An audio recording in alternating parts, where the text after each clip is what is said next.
일꾼의 기준이라고 하는 제목으로 하나님의 말씀 선포하겠습니다. 우리 남부교회 주변이 많이 바뀌었습니다. 황리단길이 조성되면서 주변에 많은 음식점들이 생겼습니다. 소문난 음식점들은 다음과 같은 특징을 가지고 있다고 합니다. 최상의 재료를 사용합니다. 주인이 일선에서 진두지휘합니다. 고객에게 최상의 서비스를 베풉니다. 음식의 질을 계속 유지합니다. 음식의 R&D, 즉 연구 개발을 지속적으로 합니다. 잘 할 수 있는 음식 한두 가지에 집중합니다. 자, 이것이 세상에서 성공하는 식당, 성공하는 기업들의 특징이라고 한다면 우리 교회는 좀 다릅니다. 이런 것보다는 사람이 중요합니다. 자, 그래서 우리 주님께서 제자들을 세우셨고 오늘 본문에서도 모세가 사람을 따로 세우게 되었습니다. 먼저 본문의 배경입니다. 모세가 너무 많은 사역으로 인해 탈진할 것 같은 위기에 봉착하게 됩니다. 그때 모세의 장인 이도로가 찾아와서 조언하기를 혼자서 재판하면 탈진되고 그리고 자네도 힘들지만 기다리는 사람 또한 힘들다. 지금 백성들이 꼬리에 꼬리를 물고 길게 늘어선 그 모습을 보면서 지금 이야기하는 겁니다. 그래서 작은 일들은 중간 지도자들에게 맡기고 자네는 큰 일만 처리하면 좋겠네 조언을 합니다. 그래서 모세가 백성들 가운데 1000부장, 100부장, 50부장, 10부장을 세워서 백성들을 재판하게 하고 어려운 일은 모세에게 가져오게 했습니다. 그렇습니다. 혹시 교회 일을 하시다가 탈진한 분 아니 계십니까? 너무 많은 일을 맡고 있으므로 즐거움보다는 교회가 부담감으로 다가오지는 않은지요? 혼자 일하는 것 옳지 않습니다. 리더십은 나누어야 합니다.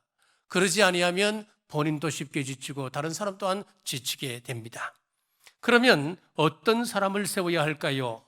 첫째, 능력 있는 사람을 세워야 합니다. 21절 상반절입니다. 너는 또 온 백성 가운데서 능력 있는 사람들을 세우라 했습니다. 디모데전서 3장에 보면 잘 다스리는 자라 그랬습니다. 자, 이 말은 헬라어로 프로이스테스라고 하는 단어를 쓰는데 앞에서 인도하는 사람, 본이 되는 사람, 앞장서는 사람, 그런 뜻을 가지고 있습니다. 아이젠하워 대통령에게 기자들이 와서 묻습니다. 대통령님의 그 탁월한 리더십은 어디서 오는 겁니까? 그러자 아무 말 없이 책상 위에 50cm 정도 되는 실을 늘어놓고는 기자들에게 말합니다. 뒤에서 한번 밀어보라고. 그래 기자들이 와서 뒤에서 실을 물어보니까 1cm도 앞으로 나가지를 못하는 겁니다. 뒤에서 구부러지고 마는 겁니다. 그러자 아이젠하워는 그 실을 앞에서 끌어당기면 이야기했습니다. 짐승들은 뒤에서 밀어도 앞으로 나아갈 수 있지만 사람들은 앞에서 인도해야 하네 라고 했습니다. 그렇습니다. 교회 중직자들은 앞에서 솔선수범하는 사람입니다. 그럼 출애굽기 18장에서 누가 능력 있는 사람입니까? 누가 앞장설 수 있는 사람입니까? 12장으로 우리가 소급해서 말씀을 보셔야 됩니다. 12장은 잘 아시는 대로 유월절 사건입니다. 예수 그리스도의 피로 죄 사함을 경험한 사람입니다. 13장에 무교들이 나옵니다. 누룩을 제거한 사람, 죄를 용납하지 아니하고 나는 철저하게 하나님의 뜻대로 살겠습니다. 결단한 사람을 말합니다. 14장에 홍해에서 내가 죽고 예수 그리스도로 내가 다시 사는 경험, 즉 자기를 부인하고 자기 십자가를 지는 사람입니다. 15장에서 좀 더 구체적으로 나옵니다. 15장에 마라의 선물이 나오는데 그 선물은 십자가로 해결해야 합니다. 16장에 보면 배고픔의 문제는 만나적 말씀이신 예수님으로 해결을 했습니다. 17장에 르비딤의 문제가 나오는데 그 갈증의 문제는 생수 대신 성령님으로 해결하고 아말렉을 만났을 때 그 속에 있는 나의 기질과 나의 욕심과 나의 육성 성격은 기도로 이긴 경험을 가지고 있는 사람. 자, 이렇게 18장에서 이런 경험이 있는 사람을 지도자로 내세우게 되는 것입니다. 지난주에 말씀을 나누었던 사무엘상 11장에 보면 이런 조건으로 훈련된 사람이 등장합니다. 바로 사울 왕입니다. 암몬 족속의 침략으로 길르한 야베스가 풍전등화의 위기에 놓입니다. 그때 야베스 사람들이 이스라엘 온 지경에 사자를 보내어 구원을 요청하지요. 그때 야베스 사람들이 왕인 사울에게 먼저 가서 의논했으면 얼마나 좋겠습니까? 그것이 예의가 아니겠습니까? 자, 그것이 질서가 아니겠습니까? 하지만 그럼에도 불구하고 그러지 않았습니다. 왕으로 얼마나 자존심이 상하겠습니까? 그러나 아무런 내색하지 아니하고 군사를 소집하는 것입니다. 위기의 때 그는 호련히 일어나는 것입니다. 다시 말씀드립니다. 중직이라 한다면 최소한 시간의 헌신이 있어야 합니다. 물질의 헌신이 있어야 합니다.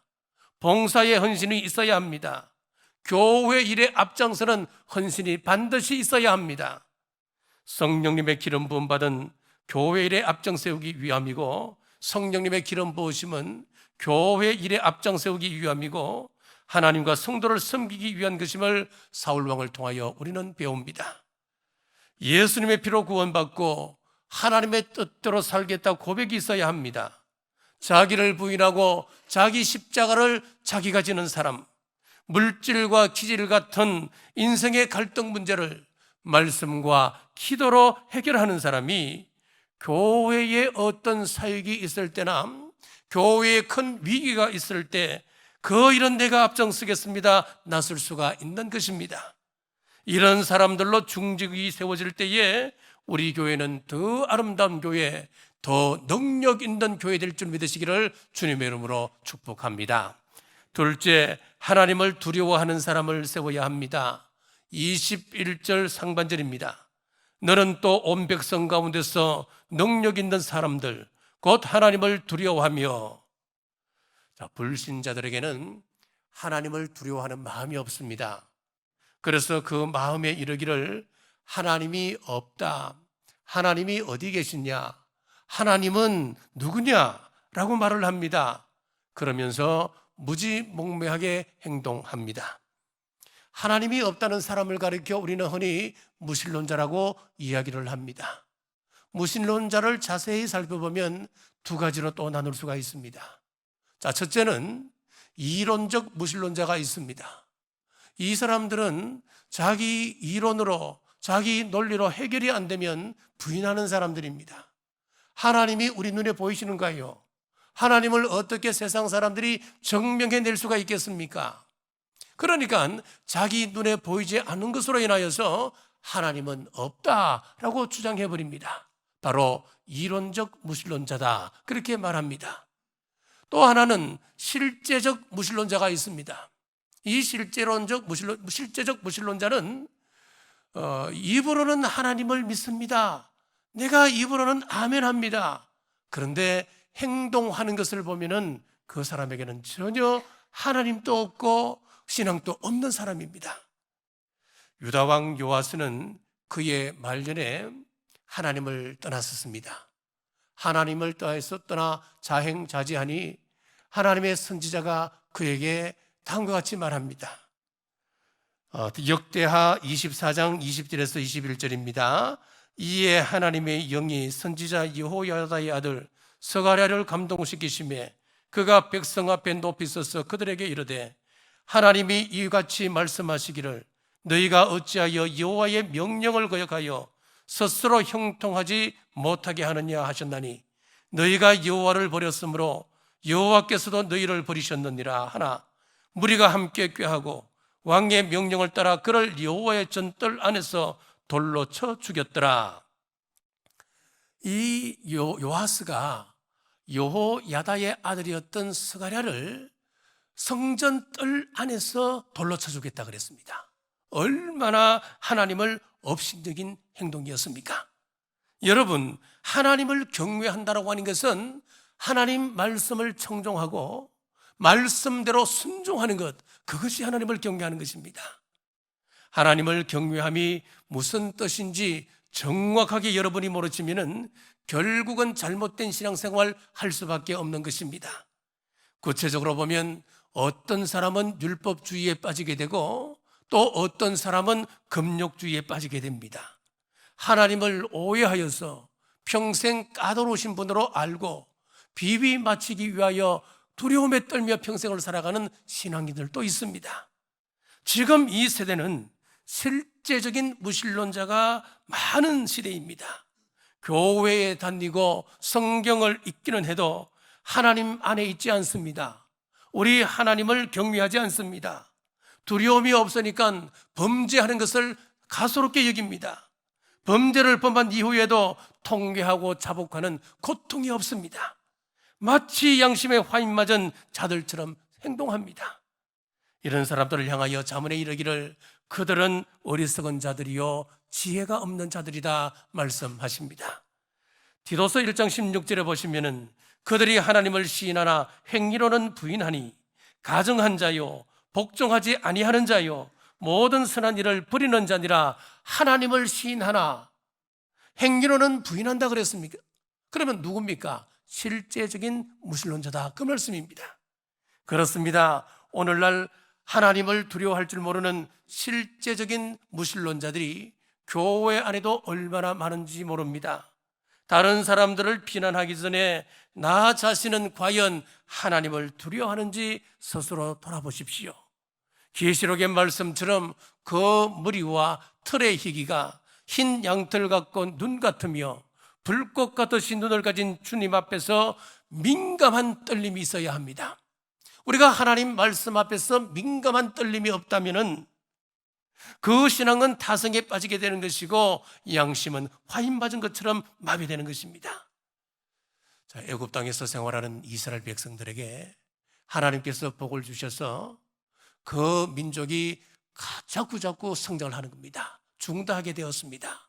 그러니까 애굽에 바로가 보니까 큰일 나겠거든요.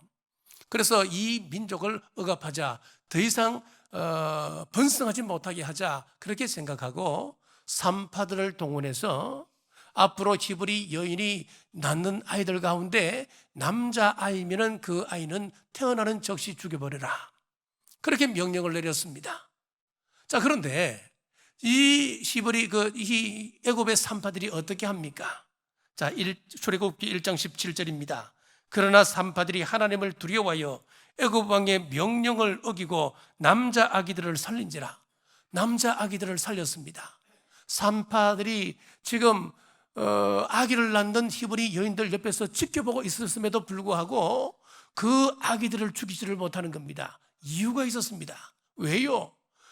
바로의 명령보다 그들은 하나님의 명령을 더 두렵게 여겼던 사람들이기 때문이었습니다. 우리 믿는 사람들의 바람은 이 나라에 공법이 물같이 정기가 하수같이 흐르는 것 아닙니까?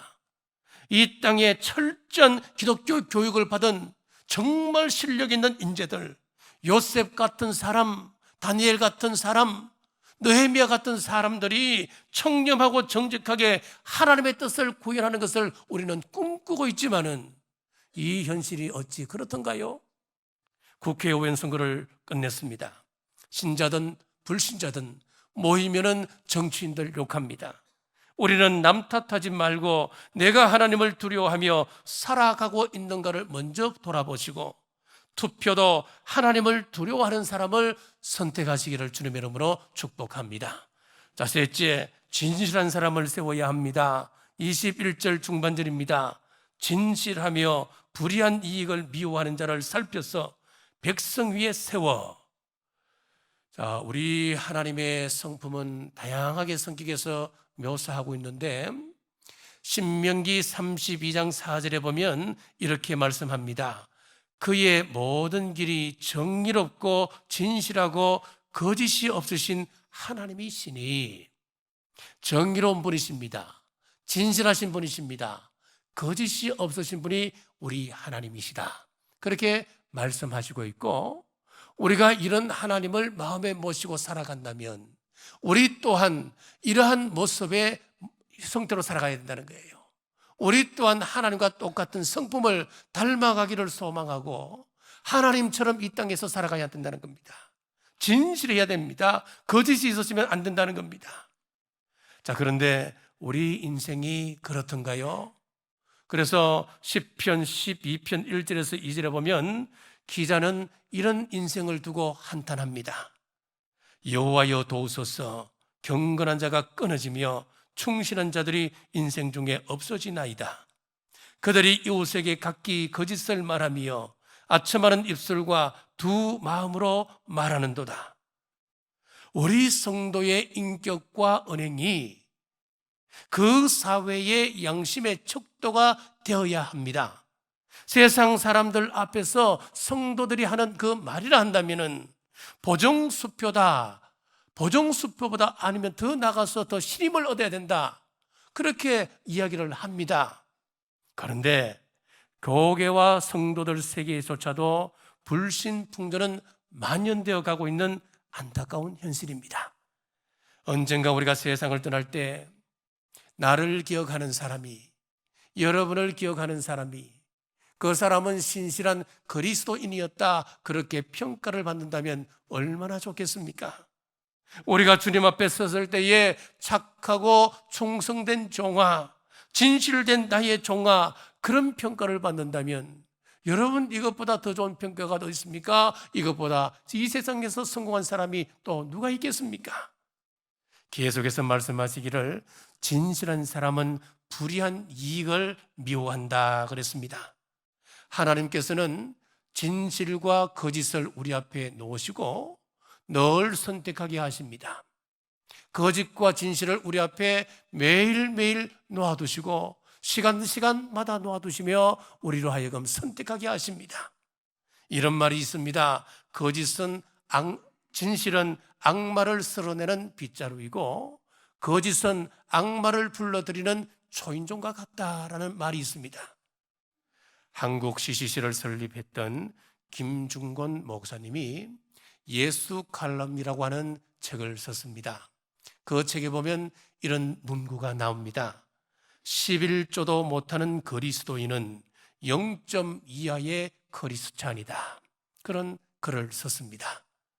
성도는 진실을 해야 된다고 말하고 있는데 무엇으로 그럼 우리가 그 진실을 증명할 수 있을까요?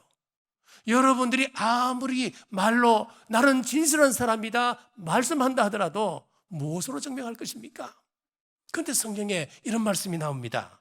고린도후서 8장 8절에 보면은 내가 명령으로 하는 말이 아니요 오직 다른 이들의 간절함을 가지고 너희의 사랑의 진실함을 증명하고자 함이로다.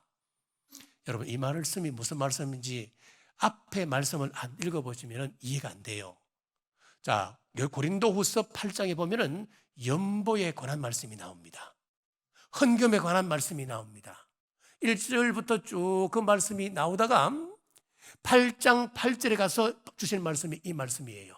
그래서 우리가 앞에 말씀하고 이 8절 말씀을 쭉 같이 연결해서 읽어보면은 무슨 말씀이냐 하면은 성금을 어떻게 해야 되느냐, 헌금으로 사랑의 진실함을 증명해 보이라, 사도 바울이 그렇게 하시는 말씀이에요. 사랑하는 여러분, 여러분들은 헌금 생활을 어떻게 하십니까? 하나님은 정확하신 분이십니다. 만홀히 여기심을 받는 분이 아니시라는 이야기입니다. 우리 교회가 코로나를 지나면서 참 어려운 모임의 집회에 참 어려움이 있었습니다만은 그래도 많은 감사의 조건들이 있었습니다. 그 가운데 하나가 경제적인 그런 어려움이 없었습니다. 물질의 넉넉함을 코로나 기간 동안에도 허락해 주셨고, 특별히 작년 예산을 결산하는데 연말에 작년 예산의 10% 정도가 정액이 되었습니다. 더 많이 헌금이 되었습니다. 여러분, 제가 지금 너무 세속적인 이야기를 하는가요? 그런 이야기를 드리고 싶은 것이 아닙니다. 이것은 우연히 된 일이 아니라고 하는 것을 말씀하고자 함입니다. 축복의 마중물 같은 그런 일들이 우리 교회에 있었습니다. 2년 전쯤에 우리 청년부 동계 수련회에서 은혜 받은 청년들 가운데 2명이 몇 년이 지난 첫 월급을 소급해서 하나님 앞에 몽땅 드렸습니다. 2명이나. 또 2사람은 첫 월급을 취업하면서 첫 월급을 고스란히 하나님 앞에 헌금을 했습니다. 이런 마음을 하나님께서 외면하시겠습니까? 우리 청년들의 믿음을 달아보시고 우리 교회에 물질을 넘치게 채워주신 것입니다. 저는 이 말씀을 그대로 믿습니다. 말씀을 준비하면서 제가 아차 하는 생각이 들어서 어제 군대 간 제 아들에게 전화를 했습니다. 저는 전화를 잘 안 하거든요. 안 하는데 어제는 급하게 제가 전화를 했습니다. 했더니만, 야, 너 군대 생활 시작하면서 첫 월급 하나님 앞에 드렸니? 그러니까 당연히 아니요, 그렇게 얘기하는 거예요. 아들아, 그거 소급해서 우리 하나님께 바치자 그랬습니다. 그러나 일단 내 돈으로 먼저 드리고 네가 휴가 나오면은 그때 내한테 갚아라. 그리고 내가 이번 주에 꼭 갈게. 그래서요. 그래서 제가 또 물었습니다. 야, 네 불만 있냐? 그러니까 아니요. 혹 이거 아까운 생각이 드니? 그러니까 괜찮아요. 기쁘게 동의하는 거지? 예. 어쩔 수 없이 대답을 했었어요. 걔는 적극적으로 대답하는 애가 아니거든요. 어쩔 수 없이 전화를 했었어요. 하고 제가 그랬습니다. 그런데 아버지, 하나 질문이 있는데요. 그러면은 앞으로 첫 일을 할 때는 무조건 그 첫 월급은 하나님께 다 바쳐야 되는 거예요. 그렇게 이야기하는 거예요. 그 말은 앞으로 바치기 싫다 이 말입니다. 그래서 제가 그랬습니다. 야, 네가 군대 가기 전에 첫 알바해서 첫 월급을 내가 하나님 앞에 드린 건 내가 안다. 그건 아는데 네가 이렇게 건강한 모습으로 나라의 부름을 받았어. 국가에서 주는 그 첫 월급 받은 것은 또 다르지 않니? 그러니까 이 월급은 하나님께서 너에게 건강의 복을 주신 것이니까 거기에 대한 감사의 표현이다. 그래서 이것은 꼭 드리자. 일단은 이제 동의를 받고 그렇게 하기로 했습니다. 여러분, 그렇습니다. 놀라지 마십시오. 요즘 아이들 이등병 월급이 얼마인 줄 아세요? 우리 어르신들은 놀라실 거예요. 한 달 월급이 이등병인데 64만 원이에요. 여러분, 더 놀라지 마십시오. 얘가 군대 가기 전에 알바해서 첫 월급이 얼마인 줄 아십니까? 15만이었습니다. 15만 원. 여러분, 그렇습니다. 오늘 중직을 우리가 선출을 하는데 모든 것이 주께로 온 것임을 고백하는 사람이 선출되었으면 좋겠습니다. 사랑의 진실함을 증명해 보이는 그 사람이 선출되어야 우리 교회가 더 큰 일을 감당할 수 있고 능력 있는 교회 되지 않겠습니까? 잠언 3장 9절에 보십시오. 내 재물과 내 소사물의 처음 익은 열매로 여호와를 공경하라. 그리하면 내 창고가 가득히 차고 내 포도즙 틀에 새 포도즙이 넘치리라. 우리 청년들의 인생에 우리 하나님이 개입하셔서 어떻게 역사하실지 저는 기대감을 가지고 기도합니다. 말씀을 맺겠습니다. 말씀에 교회가 중직을 택할 때 성품이나 가정생활, 사회생활을 두루 살펴보고 선출하셔야 됩니다. 그러지 아니하고 인정에 끌려서 분위기에 끌려서 내가 아는 사람이기 때문에 내 부서에서 함께 일하는 사람이기 때문에 내가 그 사람을 뽑는다 그러면 반드시 우리 교회는 문제가 일어날 수밖에 없습니다.